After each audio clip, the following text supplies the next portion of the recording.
To me, it's pretty basic economics, econ 101, if you will. California wants to hike the minimum wage. The employer needs to make up for the cost. It's a balancing act right now for California.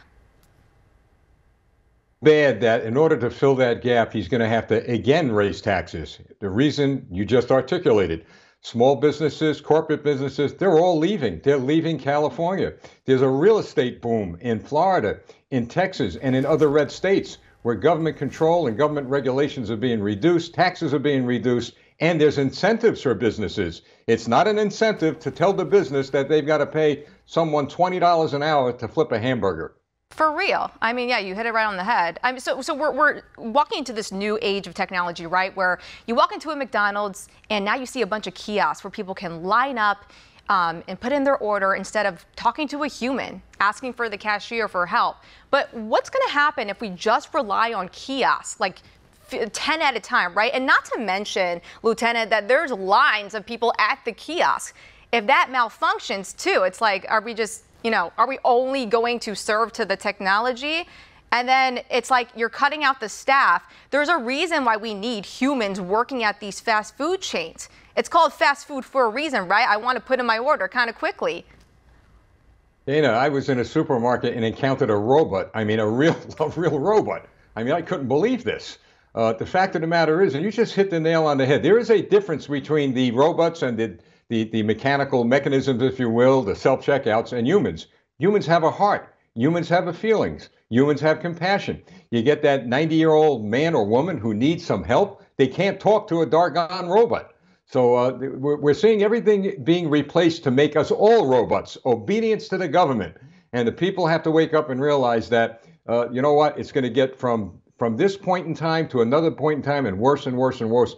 They got to wake up and they've got to get rid of people in office that are creating chaos and destroying this country. We got to vote them out. It's the simple answer. So it leaves the employer really just two options. I mean, you have to fire your staff to make up for the cost, or the actual employer or many of his family members that work at the restaurant have to come in early in the hours to do some prep work that, would be done by a staff member, but they don't have the funds to keep up.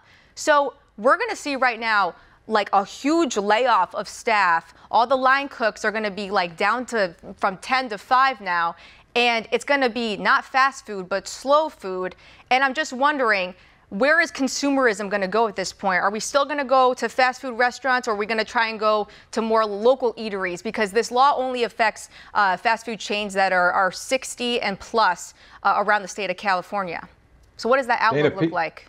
People are going to decide to stay home. They're going to go to the supermarket, going to buy their food, and they're going to stay home. Wow. Look, even banks, I go to banks, and I can't get a teller for at least 30 minutes or 40 minutes. So the fact of the matter is that this is backfiring badly, and you hit the nail on the head. You go to these big chains, these big stores, there's not enough staff to work. Nobody wants to work anymore. That's another problem because the government is just handing out millions of dollars. But the fact of the matter is, and you mentioned it and I mentioned it earlier, the people of America have to wake up. You want to save your country, you start at the local level. Get rid of every single Democrat. And I know people don't like to hear it, but they're responsible for the downfall of this country. And by golly, we cannot let that happen. We don't have to let it happen.